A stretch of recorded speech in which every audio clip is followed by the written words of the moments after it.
Halo pemirsa, apa kabar Anda hari ini? Semoga selalu sehat di masa pandemi dan selalu bersemangat untuk menjalani aktivitas.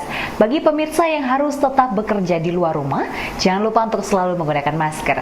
Hari ini program Berita Newspoint hadir menjumpai Anda bersama saya, Belinda Amanda. Selama 30 menit ke depan, Newspoint akan menyajikan berita terbaru seputar Universitas Brawijaya dan Malang Raya. Jangan kemana-mana, keep on our channel, Newspoint.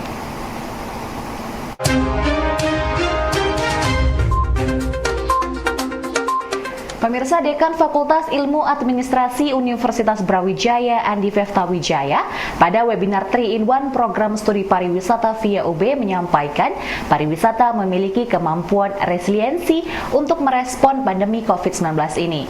Strategi recovery and respon kebijakan COVID-19 tergantung pada bagaimana mengembangkan sektor pariwisata untuk membantu pertumbuhan ekonomi Indonesia.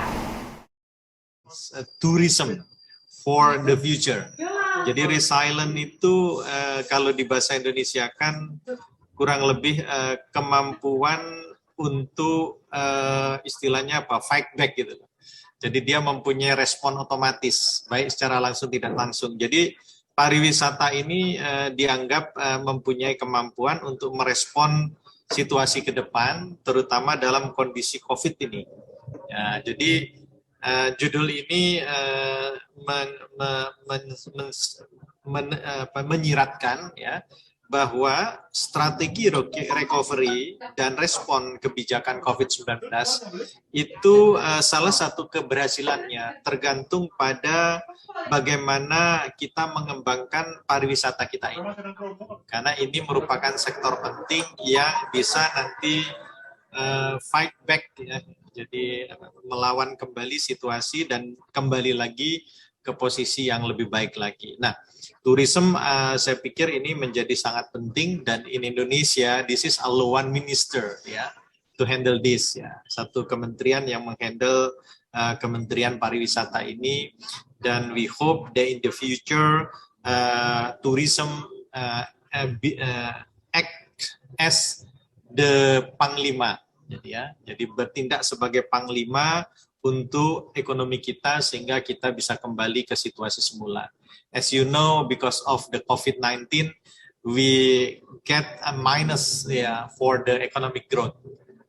We note the economic growth is minus 2, something like that And now try to catch up merangkak menaik step by step. Untuk kembali ke posisi semula before we are in the position 5 for pertumbuhan ekonomi. And we know also that we have several problem like we have deep problem in term of poverty in term of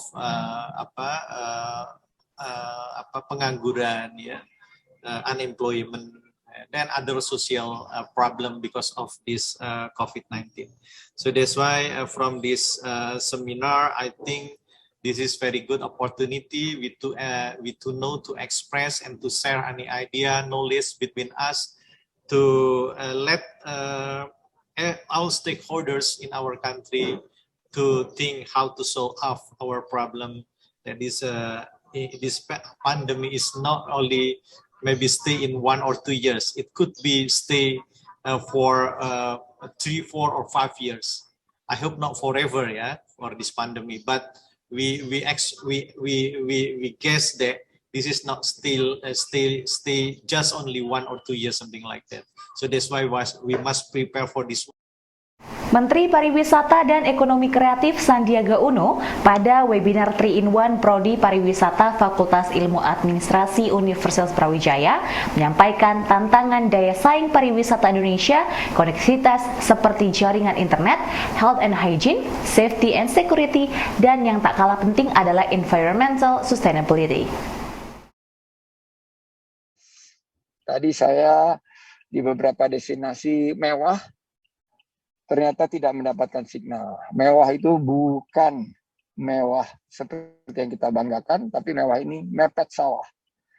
Karena mepet sawah tidak dapat signal. Nah, ini harus kita tingkatkan. Juga health and hygiene, safety and security, as well as environmental sustainability. Itu 4 aspek yang harus kita kejar pemulihannya dalam rangka meningkatkan daya saing pariwisata kita. Untuk langkah pemulihannya tentunya fokus ada di SDM, revitalisasi destinasi dan infrastruktur, baik parekraf maupun juga resistensi dan resiliensi terhadap usaha-usaha yang membidangi 34 juta masyarakat Indonesia. Produk terus berinovasi, jasa terus berevolusi untuk menuju pemulihan dan perluasan pasar. Kami mendorong akselerasi program vaksinasi.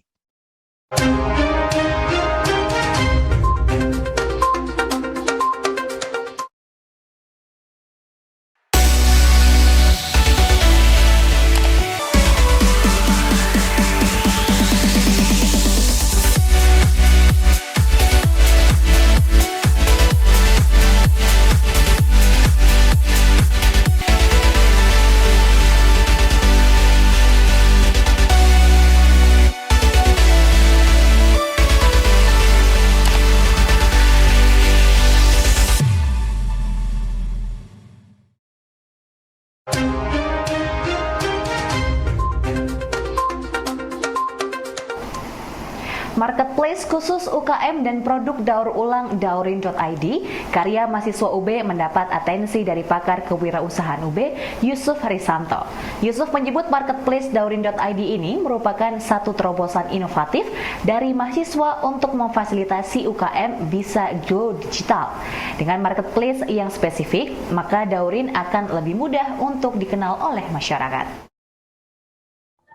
Mencoba masuk ke websitenya Daurin ya, itu saya pikir memang bagus ya. Nah, dalam arti apa yang dibawa oleh Daurin ini setidaknya dia membawa dua isu utama ya, yang sekarang memang sedang menjadi isu secara global ya. Yang pertama terkait dengan isu digitalisasi bisnis ya. Artinya Daurin ini coba membawa UMKM ke dalam market space ya, dalam arti membawa dalam konteks bisnis yang terdigitalisasi prosesnya, proses bisnisnya ya. Nah, itu sekarang memang isu, terutama di Indonesia di era pandemi sekarang ini, isu digitalisasi bisnis itu menjadi isu yang krusial ya, karena dengan mobilitas yang terbatas kita tetap bisa mengakses interaksi dalam bisnis ya. Dalam arti dengan adanya digitalisasi ini UMKM mengubah ekosistemnya ya, ekosistem bisnisnya berubah jadi dari yang interaksi langsung atau tradisional menuju ekosistem yang berbasis digital. Artinya potensi perluasan pasarnya juga sangat besar ya. Tinggal tergantung bagaimana nanti Daurin itu mempromot situs bisnisnya, aplikasi bisnisnya itu bisa lebih dikenal ya, atau mungkin dikaitkan atau ditautkan dengan market space yang lebih besar, marketplace yang lebih besar, misalkan Shopee atau yang lain. Kehalalan produk yang menjadi syarat dalam beberapa industri seperti pangan menjadi perhatian sebuah grup riset dosen UB lintas fakultas yang bernama Halal Qualified Industry Development. Menurut Ketua Riset Group, Dr. Sucipto menjelaskan bahwa fokus dari riset grup ini berada pada halal quality. Ada 3 hal yang menjadi fokus dari riset grup ini. Yang pertama adalah kualitas produk halal, riset mengenai halal, dan juga keamanan pangan. Qualified Industry Development itu adalah grup riset yang muncul tahun 2014 atau 2015 di UB. Memang secara organisasi di bawah Fakultas Teknologi Pertanian. Tapi anggota kami dulu belum ada, belum ditertibkan anggotanya dari mana saja. Tidak dibedakan dengan jelas dengan pusat studi. Akhirnya anggota kita ada yang dari Filkom, ada yang dari hukum, ada yang dari ilmu sosial dan sebagainya. Ya saya tetap oke aja, kita melakukan riset itu dimanapun kan oke, berhubungan dengan siapapun. Nah, bentuk risetnya apa? Risetnya kemudian kita bagi karena di Halki itu ada unsur kadang pengabdiannya juga, ada penelitiannya, meskipun tekanannya banyak di penelitian. Maka kita punya tag itu ya bersinergi untuk mewujudkan riset dan implementasi dalam bidang quality, kemudian halal, dan keamanan pangan, keamanan agroindustri lah khususnya. Kalau di situ nggak ditulis agroindustri karena memang anggotanya dari berbagai pihak. Jadi aspeknya ada 3, keamanan, kehalalan, dan kualitas produk. Apapun produknya. Yang utama akhirnya ya produk agroindustri memang. Nah, kemudian yang berikutnya kita membagi ada 4 sub riset di situ. Yang pertama adalah pengembangan material yang aman, halal, dan berkualitas. Material berarti bahannya, produknya. Yang kedua mengembangkan supply chain. Ya. Supply chain-nya, rantai pasoknya yang halal, aman, dan berkualitas. Yang ketiga mengembangkan proses pendidikan. Ada sosialisasi yang mengarah pada proses yang aman, halal, dan berkualitas. Yang berikutnya adalah tentang pengembangan sistem deteksi. Gitu. Sosialisasi itu termasuk promosi, kemudian sistem deteksi. Sistem deteksi itu bagaimana mengembangkan alat-alat ukur yang bisa menghasilkan pengukuran terhadap produk yang halal, aman, dan Pemirsa, riset mengenai halal di Indonesia menurut Dr. Sucipto dari Halal Qualified Industry Development UB berkembang pesat. Saat ini riset halal sudah bergerak dari produk halal ke arah yang lebih luas, baik dari produk maupun tema. Banyak sekali. Di Indonesia itu sekarang riset halal sudah berkembang begitu luas, tentu lebih luas daripada HALQI ya, Halal Qualified Industry Development. Sekarang tantangan halal di Indonesia, kita sudah bicara pada misalnya halal industrial park atau satu kawasan halal. Kemudian berkembanglah misalnya di Sidoarjo ada kawasan pergudangan halal, masih berkembang sekarang. Kemudian kasus tadi, bagaimana kita ingin membangun industri halal di skala kecil. Kalau di skala besar, nggak terlalu problem karena kesadarannya sudah oke. Kami lagi kemudian melakukan riset ini, persiapan, karena ada mahasiswa S3, kebetulan dari dinas beliau ini, dari dinas salah satu dinas di Jawa Timur, Dati 2, daerah kabupaten kota gitu, kemudian ingin mengembangkan industri halal di skala mikro dan kecil. Nah, maka ini kita kembangin. Itu pun masih sangat kompleks karena ada apakah industri olahan, kemasan, apakah siap saji. Maka itu menjadi satu riset sendiri. Kemudian belum lagi tentang bagaimana menghubungkan antar pelaku yang akan mempengaruhi kawasan industri halal itu bekerja dengan baik. Lembaga sertifikasinya siapa? Orangnya yang nanti ahli siapa, support sistemnya, infrastruktur yang memenuhi atau tidak, bagaimana hubungannya dengan regulasi di daerah. Saya kira itu menjadi riset collaboration antar kelembagaan yang bagus. Belum tentang halal tourism yang melibatkan dinas atau departemen pariwisata. Nah, kebetulan Malang Raya itu kan dideklar sebagai salah satu percontohan wisata halal di Indonesia.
Pemirsa, pendidikan vokasi saat ini harus dikelola dengan model organisasi perusahaan profesional.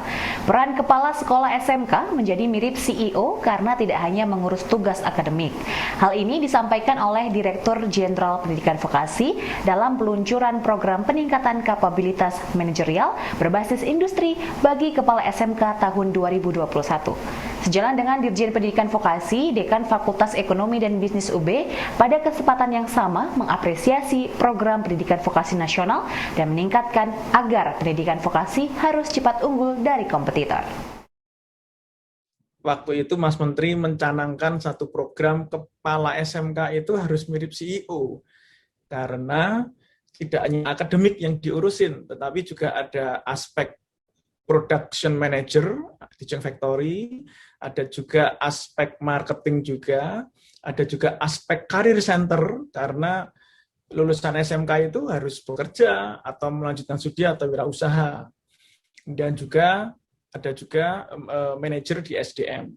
Sehingga ini mirip CEO, sehingga tercetuslah program reskilling dan upskilling peningkatan kapabilitas manajerial berbasis industri bagi kepala SMK.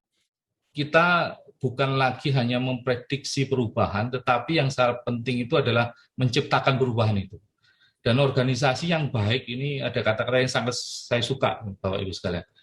Perusahaan yang baik itu bukan perusahaan yang unggul, bukan yang perusahaan yang bisa menciptakan kebaikan, tetapi perusahaan yang menciptakan keunggulan, menciptakan kebaikan at a faster rate than competition. Lebih cepat dari kompetitornya. Jadi isunya bukan lagi menciptakan keunggulan, tapi menciptakan keunggulan yang lebih cepat dari kompetitornya. Kalau tidak, otherwise, walaupun kita baik, walaupun kita unggul, kita tetap akan kalah, kita tetap akan jadi penonton, kita tetap akan jadi follower nantinya. Nah itu saya sangat bergembira Pak Wikan dan teman-teman di Dirjen Vokasi ini sangat luar biasa, sangat visioner program-programnya. Ini kan Dirjen Vokasinya visioner, programnya visioner, maka diharapkan para kepala sekolah SMK ini menjadi CEO yang visioner juga. Kalau tidak, keadaan kita tetap akan seperti ini, keadaan kita tidak akan lebih baik. Walaupun kita baik, tapi kompetitor kita jauh lebih baik daripada kita. Pemirsa, upaya pengarusutamaan Gender Equality, Disability and Social Inclusion atau disingkat dengan GEDSI dalam penelitian, pemberitaan, dan kebijakan kepada kelompok rentan membutuhkan proses pendekatan khusus, sehingga target dalam kebijakan afirmasi bisa tercapai maksimal. Hal ini disampaikan oleh Direktur Sentra Advokasi Perempuan, Difabel dan Anak atau SAPDA dalam kegiatan pelatihan perspektif GEDSI yang diselenggarakan oleh jurusan Sosiologi FISIP UB. Bapak Ibu sekalian, kalau kami sih melihatnya dia harus melalui pendekatan dua arah sekaligus, yaitu baik dari pembuat kebijakan dan kelompok masyarakat rentan kalau dalam proses advokasi.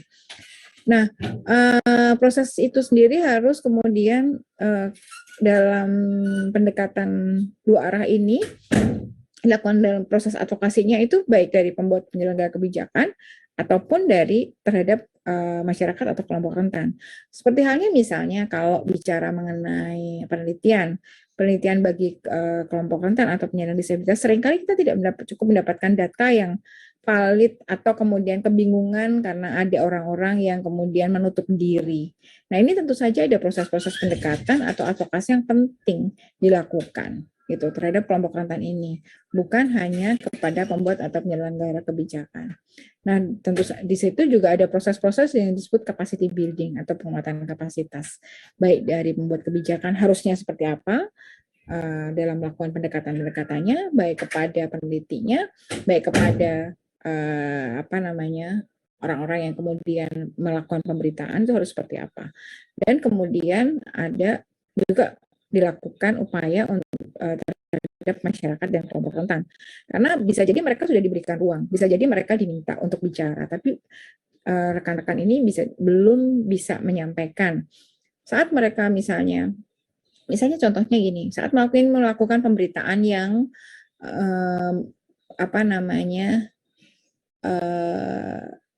mempunyai perspektif gender disability gitu ya. Kemudian kepada perempuan gitu ya, perempuan disabilitas yang mereka sendiri mengalami kekerasan gitu ya. Mengalami kekerasan seksual, apa yang kemudian harus diangkat gitu. Nah, rekan-rekan ini bisa jadi mereka mau bersuara, tapi mereka takut gitu.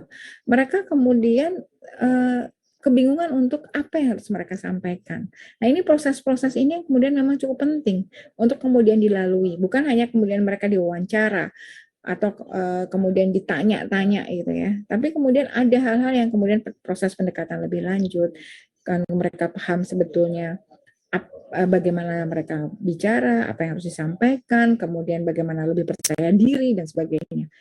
Pemirsa, sarana isolasi mandiri yang belum merata menjadi perhatian mahasiswa UB dari FK dan Filkom dengan membuat sarung tangan multifungsi untuk memantau perkembangan pasien.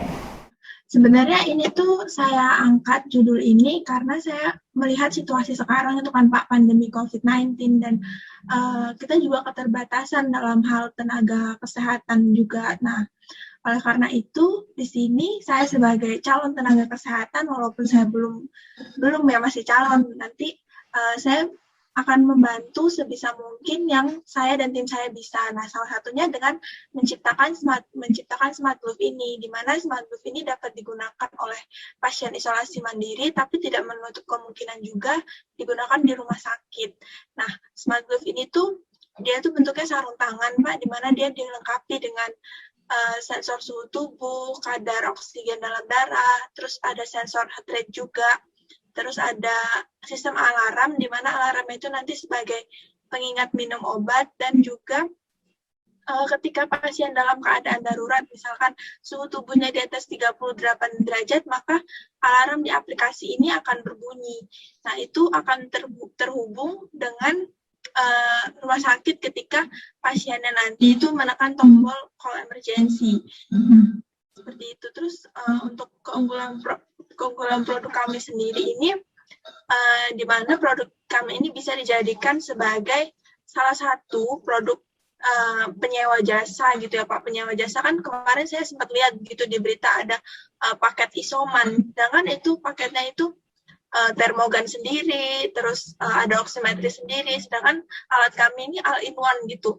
Nah, kalau misalkan dibandingkan dengan alat-alat yang lain gitu, alat kami tuh jauh lebih akurat, karena untuk sensor oximetrinya sendiri itu kami taruh di jempol, karena memang pengukuran oximetri secara medis itu kan dijepit di jempol yang alat patennya. Nah, itu salah satu keunggulan kami, alat kami sudah akurat gitu, istilahnya seperti itu. Kemudian untuk keunggulan lainnya itu bisa dibawa kemana-mana dan bisa dipakai di mana saja, seperti tadi di rumah sakit, di rumah sendiri, atau juga di fasilitas layanan kesehatan lainnya. Pemirsa, informasi tadi sekaligus menutup perjumpaan kita hari ini. Jangan lupa untuk selalu saksikan News Point setiap hari pukul 19.30 waktu Indonesia Barat hanya di UB TV, Televisi Pendidikan Universitas Brawijaya. Saya Brida Amanda dan seluruh kru yang bertugas pamit undur diri. Tetap patuhi protokol kesehatan, wajib menggunakan masker. Terima kasih dan selamat beraktivitas.